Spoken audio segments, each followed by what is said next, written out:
ஓட்டிட்டு இருக்கிறேன். ஏன் தறி ஓட்டல? அந்த தறி வாரத்துக்கு வேலையை காலையில் வாரத்துக்கு ஓட்டலன்னு ஒரு சிலக்கா வந்து மொல்ல ஓட்டலான்னு ஓட்டிட்டு இருக்கிறோம். ஏன் வாக்கு தர மாட்டேங்கிறாங்க?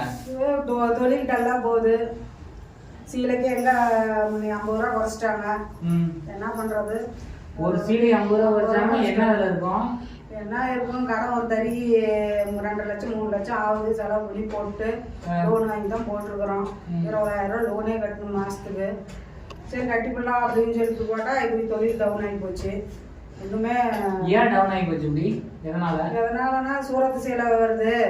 அது வந்து அந்த குஜராத் பக்கம் மலிவான விலைக்கு சீலை போடுறாங்க. இது வந்து 1000 ரூபாய் 1500 ரூபாய் அந்த சீலை போகுதுன்னா அது வந்து 400 ரூபா 450 ரூபாய்க்கு கொடுக்குறாங்களாமா புடவை. அதனால அந்த புடவை இந்த புடவை ஓட மாட்டேங்குது. அது வந்து சேலை வந்து மட்டமாக தான் பார்க்கறதுக்கு வெக்கேஷன் வந்து கிராண்டா இருக்கும் சீலை. அந்த கிராண்டா இருக்கிறதுனால வந்து அதுதான் நிறைய பேர் இப்போ கிராண்டா இருக்கிறது தானே பிடிக்கும் மக்களுக்கு.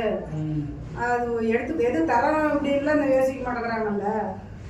தரத்தை யோசிச்சு பார்க்காம அதை எடுத்துறாங்க. இதே அப்படியே இது அந்த சீலை எவ்வளவு நாளைக்கு வரும்? அந்த சீலை தாங்காது. நாங்களே கூட எடுத்துருக்குறோம். 2 டைம் தான் யூஸ் பண்ண முடியும். அதுக்கப்புறம் பிசுன்னு தான் போகும். இது மாதிரி குவாலிட்டியா இருக்காது. இப்போ இந்த சேலம் மாவட்டத்தில் இளம்பிள்ளைக்குள்ள டல்லாக தான் போகுது. சேலம் மாவட்டம் இளம்பிள்ளை கேகே நகர் பகுதியில் இதுதான் எங்களுக்கு தொழிலே. வேற தொழில் கிடையாது. நாங்கள் இந்த தொழில் வச்சே தான் நாங்கள் பிழைக்கணும். எங்களாட்டம் வந்து 1000 கணக்கான பேர்த்துக்கு மேலே இருக்கிறோம். இந்த தொழிலை நம்பி குழப்பாட்டுறீங்க. இதுதான் எங்களுக்கு தொழில். வேற வழியே இல்லை. இப்போ கூலி குறைஞ்சதுனால நாங்கள் என்ன பண்ணுறது, எப்படி அந்த கடனை கட்டுறதுன்னு தெரியாமல் நாங்கள் முடிச்சுட்டு இருக்கிறோம். ஒரு சீலைக்கு 50 ரூபா குறைஞ்சி போச்சு. முன்னி மாதிரி சீலை ஓட்டுறதுக்கு கோணும் கெண்டைக்கட்டையோ முன்னி மாதிரி கொடுக்கறதில்ல. மிஞ்சினா ஒரு 6 சீலை 5 சீலை அப்படி ஓட்டுங்க அப்படி. இந்த பக்கம் ஃபுல்லா இந்த தறி தான் தொழில். ஆமா, தறி தொழில் தான். கூலி குறைச்சிட்டா எங்க மக்கள் என்ன பண்ணுவாங்க? அதுதான் ரொம்ப அவசியப்படுறாங்க. இப்போ 15 நாளைக்கு ஒருக்கா கணக்கு கட்டுறாங்க. ஒரு இடத்துல வந்து ஒரு வாரத்து சம்பளத்தை பிடிச்சிக்கிறாங்க. இருப்பு வச்சுக்கிட்டு ஒரு 15 நாளைக்கு ஓட்டமா ஒரு வாரத்து சம்பளத்தை இருப்பு வச்சுக்கிறாங்க. ஒரு வாரத்து சம்பளத்தை தான் கொடுக்குறாங்க. ரொம்ப கஷ்டமா போயிட்டு இருக்குது. எப்படி இந்த தறி நம்பி நம்ம உங்களுக்கு ரகம் கொடுக்குற முதலாளிகள் எதுவும் ஹெல்ப் பண்ணலையா? அவங்களாம் ஹெல்ப் பண்ணல. நாங்க என்னப்பா பண்றது, சீலை போகல அப்படிங்கிறாங்க. அவங்களாம் கூட எப்படி சீலை போவோம்? வேற ஸ்டேட்ல இருந்து இறங்கிட்டு அப்படிங்கிற சீலை பாருப்பா நாங்க அடுக்கி வச்சுக்கிறோம் பாருப்பா சீலைலாம் அப்படின்னு சொல்லி அவங்களும் ஒரு பில்டிங் நிறைய அடுக்கி வச்சிருக்கிறாங்க. கேட்டா அப்படியே படிப்படியா குறைஞ்சிட்டு தான் வருதா ஒழிஞ்சு கூலி சேர்த்திலாம் தர மாட்டேங்கிறாங்க. எங்களுக்கு வந்து இந்த தறி தொழில் பொறுத்த வரைக்கும் 420 ரூபா கொடுத்துருந்தாங்க. 420 ரூபா கொடுத்துட்டு இருந்தாங்க. நான் வந்து இப்ப 20 வருஷமா தறி ஓட்டிட்டு வரோம். 20 வருஷ அளவுல தறி கூலி வந்து ஏற கிடையாது. இறங்கிதான் வருது ஒழிஞ்சு ஏற கிடையாது. விலைவாசி எல்லாமே சேர்த்தி தான் போயிட்டு இருக்குது. இப்போ பால் இன்னைக்கு வந்து பால் 2000 ரூபாய்க்கு வித்த பால் இன்னைக்கு வந்து 1/4 லிட்டர் பால் 10 ரூபா அப்படின்னா அந்த பால் உயர்வு அதெல்லாம் உயருது. ஏன் இப்படி நெசவாளருக்கு மட்டும் இது ஏற மாட்டேங்குது கூலி? நாங்களும் மணிக்கணக்கா நிக்கணும். 8 மணி நேரம் 9 மணி நேரம் என்னதான். சரி, உங்களுக்கு இந்த மாதிரி யூனியன்லாம் இல்லையா? எங்களுக்கு யூனியன்லாம் இது மாதிரிலாம் எதுவும் இல்லை. ஏதாவது எடுத்து வாய்ப்பு இல்லை. அதெல்லாம் எதுவும் இல்லை. கேட்டா எல்லா இடத்துலயும் நாங்க இப்படி தரலப்பா, எல்லா இடத்துலயும் இப்படிதான் தராங்க, நாங்க என்ன பண்ண முடியும் அப்படிங்கிறாங்க. நாங்க மத்த விசாரிச்சாலும் எல்லா இடத்துலயும் இப்படிதான்ப்பா கூலி குறைக்கிறாங்க அப்படிங்கிறாங்க. ஏதாவது நம்ம குறைக்கிறதுக்கு இப்ப என்ன வழியே தெரியல. இப்போ ஒரு வீட்டுக்கு ஒரு 4 தறி 2 தறி ஓடிட்டு தான் இருக்குது. ஆமா, ஓடிட்டு தான். எல்லா இடத்துலயும் இப்ப தறி தொழில் பாதிச்சுன்னா இந்த ஏரியால ஒரு எப்படி குறைக்கிறதுன்னு தெரியல. அதாவது வந்து ஒரு நாளைக்கு 600 ரூபா வந்து இருந்தா இப்போ ஒரு நாளைக்கு எவ்வளவு 300 ரூபா வருது. அதை வச்சு என்ன பண்ண முடியும்? 300 ரூபா வச்சு என்ன? இப்போ அரிசி எடுத்துட்டா 1500 ரூபா போட்டாதான் தெரிஞ்சிருக்கு. ஒரு குடும்பத்துல 5 பேர் 10 பேர் இருக்கிறோம் அப்படின்னா 15 நாளைக்கு தான் வரும். ஒரு சிலிண்டர் எடுத்தா 30 நாளைக்கு, அது 1000 ரூபாய்க்கு விற்கிது. இப்ப இந்த வருமானத்தை பார்த்தா நாங்க எப்படி நாங்க படிச்சு நாங்க இந்த சாப்பாட்டு சாப்பிட்டு இந்த கடனை இதுக்கு வாங்கினதுன்னு சொல்லி 20,000 ரூபாய் லோன் கட்டணும். எப்படி இதை கட்ட முடியும்? எந்த வகையிலுமே இந்த தறி தொழில் சொல்லி கவர்மெண்டோ எந்த விதமே எதுவுமே சப்போர்ட் கிடையாது. சப்போர்ட் இல்லாம தான் அது ஓடிட்டு இருக்குது. வெளிநாட்டுல இருந்து இந்த ஹிந்திக்காரங்க அவங்களாம் வந்து கூட இங்க இருந்து அங்க இருந்து இங்க வந்து பொழைச்சு இங்க இருந்து சம்பாதிச்சு அங்க கொண்டு போறாங்க. அதான் பார்த்தேன், இங்க எல்லாம் தறிலாம் ஓட்டுறாங்க. தறி ஓட்டுறாங்க, எல்லா வேலையும் செய்றாங்க. ஆனா நாங்க இதே ஊர்ல சேலம் மாவட்டம் கேகே நகர்ல இப்படி இருக்கிறோம் இளம்பிள்ளை கட்டத்துல. ஆனா எங்களால முன்னுக்கு வர முடியல. ஆனா எப்படி என்ன பண்றதுன்னு தான் எங்களுக்கு தெரியல. இந்த தொழில் விட்டா வேற தொழில் எங்களுக்கு இல்லை.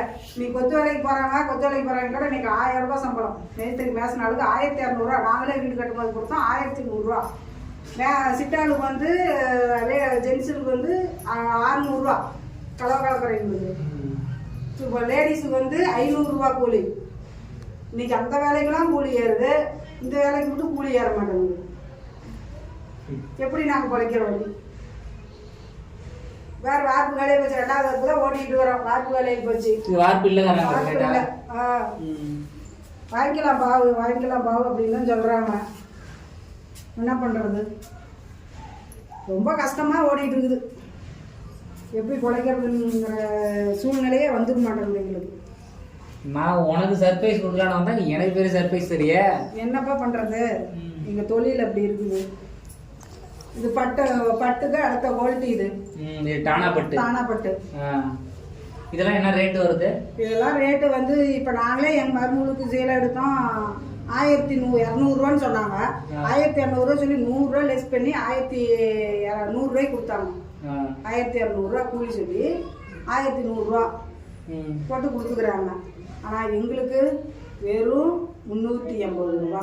நீங்க சீலை ஓட்டிட்டு இருக்குதா? இல்லப்பா, எங்க ஓட்டுறது? போன் கண்டு கிட்ட கொடுத்தா தான் நாங்க ஓட்டுறது. இப்படி லட்சக்கணக்கில் போட்டு தொழில வச்சுட்டு ஓட்டாம இருக்கீங்க. இதை நம்பி லோன் எவ்வளவு கட்டுறீங்க மாசம்? 20000 ரூபா கட்டுப்பா. 20000 ரூபா. சரி, அடுத்த இடத்துல போய் வீட்டு வேலையை செஞ்சுக்கிட்டு அடுத்த சரி கடன் வாங்குறீங்களா? இப்ப அந்த கடன் இதை கட்ட அந்த கடன் வாங்கி அதை வந்து இன்னொன்று கட்டணும். ஆமா, இப்ப நாங்க என்ன கணக்கு போட்டு வேலை செஞ்சோம்னா இப்ப கூலி காசு நமக்கு போக மிச்சம் காசு இப்ப வீட்லயே போட்டுக்கிட்டோம்னா இப்ப 400 ரூபாயா சீலைக்கு 200 ரூபா நம்ம கூலி போச்சுன்னா கூட அந்த முதலீடு 200 ரூபா இருக்கும். அதை வச்சு நம்ம லோன் கட்டிடலாம். அந்த முதலீடு 200 ரூபாய்க்கு தான் வச்சுட்டாங்க, கட்டிடலாம் அப்படின்னு நினைச்சு நாங்க கணக்கு போட்டு வச்சோம். ஏன்னா வீட்லயே வேலை செஞ்சுக்கிட்டு வெளியில போய் வேலை செய்ய முடியல, அதனால அப்படின்னு சொல்லிட்டு போட்டு இப்படி ஆகி போச்சு. என்ன பண்றது? இதாங்க தறி தொழில் நம்பியவர்களும் இதுதான். ஆனா இந்த மாதிரி எப்பவுமே நடந்தது கிடையாது. சட்டசபையில கூட பேசியிருந்தாங்க, நான் கேள்விப்பட்டேன். 2 நாளைக்கு முன்னாடி வீடியோ பார்த்தேன். இந்த மாதிரி சேலம் மாவட்டம் இளமலை வட்டத்துல ரொம்ப டல்லா போயிட்டு இருக்கு. சூரத்துல இருந்து இறக்கிட்டாங்க. குஜராத் அந்த ஸ்டேட் பக்கமா சொன்னாங்க. வந்து இறக்கி இந்த நெசவு பண்றதெல்லாம் ரொம்ப டல்லா போகுது. இப்ப இளம்பலி எடுத்துக்கிட்டாலும் சரி, சேலம் மாவட்டத்துல இருந்து இளம்பலி, இந்த KK நகர், இடமன் சாலை KK நகர், இந்த வட்டம் எல்லாமே ஃபுல்லும் இந்த தறி தொழில் தான். தறி தொழில விட்டா வேற எந்த படிச்சுட்டு கூட என்ன பண்றாங்கன்னா வேற பக்கம் போய் என்ன சம்பாதிக்கிறதே தலை. இது வந்து இங்க உங்க தறியில புடவை வந்து இப்ப 5 முறை நான் யூஸ் பண்ணிட்டேன். இந்த 5 முறை யூஸ் பண்ணாலும் உங்க மருமகளுக்கு உங்க தறியிலே எடுத்து இது வந்து நான் எடுத்தது 5 முறை யூஸ் பண்ணாலும் பாருங்க புதுசாவே தான் இருக்கும். இந்த புடவை எவ்வளவு? இது வந்து 1100 ரூபாய். இந்த புடவை 5 முறை யூஸ் பண்ணியாச்சு, தண்ணியில போட்டாச்சு. 5 முறை 6 முறை நான் யூஸ் பண்ணிட்டேன். ஆனா அந்த புடவையோட லொகேஷன் பாருங்க நல்லா தான் இருக்கும். தண்ணியில போட்டு நீங்க தறி ஓட்டுறதுலாம். ஆமா, இது பாருங்க.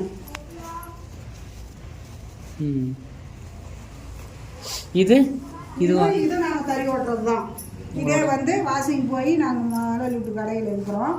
இதுவும் பாருங்க, இது 1100 ரூபாய் தான். இது எங்க மருமகளுக்கு கல்யாணத்துக்கு எடுத்த புடவை. இது பாருங்க புடவை எப்படி நல்லா இருக்குன்னு. ஆனா இவ்வளவு நாங்க திடமா நல்லாவே ஓட்டி கொடுக்குறோம். ஏன்னா இவ்வளவு இருந்து உங்க தொழில் பாதிக்கப்படுது. எங்களுக்கு வந்து நாங்க தறி மட்டும்தான் எங்களுக்கு முதலீடு. அவங்க கோணு பாவலும் முதலாளிகளுக்கு கொடுப்பாங்க.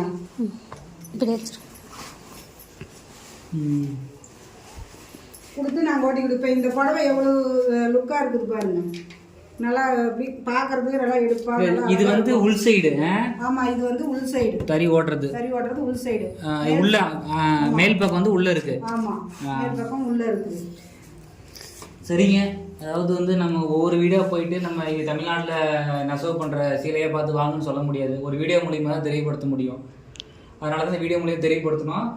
எங்க அக்கா அவங்களுடைய வருத்தத்தை தெரிவிச்சாங்க, இந்த மாதிரிலாம் நடக்குதுன்னு சொல்லிட்டு. அதனால தான் அந்த வீடியோ மேக் பண்ணேன். நான் சப்போர்ட் பண்ணுங்க. எங்க அக்காவுக்கு மட்டும் இல்லை, நான் இந்த ஏரியா ஃபுல்லாவே இதே தொழில் தான். ரொம்ப டவுனா போகுது. என்னுடைய ஃப்ரெண்டு கூட அதான் சொன்னான், ரொம்ப டவுனா போகுது அந்த தொழில் விட்டு. ஆக்சுவலாக என்னுடைய கார்பெண்டர் ஒர்க்கு 2 நாள் வந்தான். ரெண்டு தறி போட்டிருக்காங்க, 2 தறியில் வந்து ஒரு தறி தான் ஓடுது, என்னடா பண்ணுறது அப்படின்னு சொல்லிட்டு அவங்க வீட்டில் பார்த்துக்கிறாங்க. ஒரு நாள் 2 நாள் கார்பெண்டர் ஒர்க் வந்தோம். ஆனால் அவ்வளோ செலவு பண்ணி கடை வாங்கி போட்டுக்கிறாங்க. சொல்லு. கணக்கு பார்த்தா ஒரு தறிக்கு 2.5 லட்சம் ஆகுது. தறி ரெண்ட் பண்ணி ஓடுறதுக்கு 3 லட்ச ரூபா ஆகி போயிடும். நாங்கள் லோனு வந்து மாதம் 20,000 ரூபாய் நாங்கள் கட்டணும். அதனால அதாவது எல்லாருமே இதே மாதிரி தான் லோன் வாங்கி கடன் வாங்கி இதெல்லாம் தறி போட்டிருக்காங்க.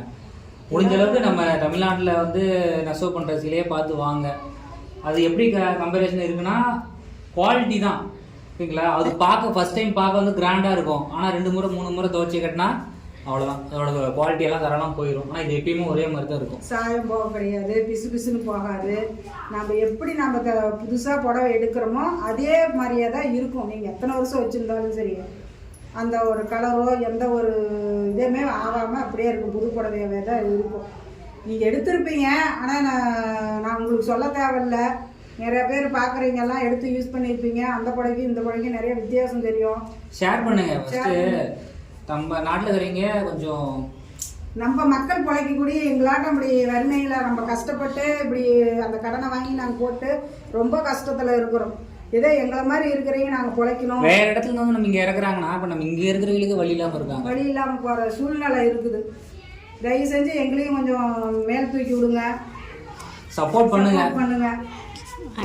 இங்கே இருக்கிற அதான் மறுபடியும் சொல்கிறேன், இந்த தமிழ்நாட்டில் இந்த மாதிரி நெசவு பண்ணுறீங்களா அவங்க சீலையாக பார்த்து வாங்க. எப்படின்னு பார்த்தா அந்த குவாலிட்டி தான் பார்த்து வாங்க முடியும். பிரிண்ட்லாம் எதுவும் கிடையாது, சரிங்களா? நான் சேலம் மாவட்டம் இளமலை KK நகரத்துலேருந்து பேசுகிறோம். எங்கள் அக்கா இதான் ஃபர்ஸ்ட் டைம் பேசுகிறாங்க. இதுக்கு முன்னாடி வந்திருப்பாங்க.